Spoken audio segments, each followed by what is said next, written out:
আসসালামু আলাইকুম এভরিওয়ান, কেমন আছেন সবাই? আজকে বিকেলে রান্না করতেছিলাম রাত্রের সময়। আর আমি রাত্রের সময়টা কীভাবে রান্না করি সেটা একটু আপনাদের সাথে শেয়ার করলাম। প্রথমে এখানে আমি গরুর দুধ নিয়ে নিয়েছি 1.5 লিটার পরিমাণে। আর এখানে কিছু এলাচ, দারচিনি, তেজপাতা একসাথে দিয়ে ভালো করে একটু ফুটিয়ে নিয়েছি।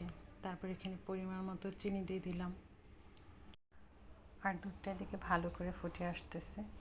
আর এদিকে আমি কিছু কাজু বাদাম, কিশমিশ একটা কড়াইতে অল্প পরিমাণে ঘি দিয়েছিলাম। আর ঘি দিয়ে আমি এখানে দিয়ে দিয়েছিলাম কিছু কাজু বাদাম, কিশমিশ। আর এদিকে তো আমার দুধটা ভালোভাবে ফুটে আসছে। এখন আমি দিয়ে দেব 2 চামচ পাউডার মিল্ক। আর এখন আমি ফ্যানের নিচে নিয়ে আসছি দুধটা। আর ফ্যানের বাতাসে আমি এখন দুধটাকে একটু ঠান্ডা করে নিয়েছি। এখন আমি সেমাইটা অল্প পরিমাণে দিয়ে নেড়ে নিচ্ছি।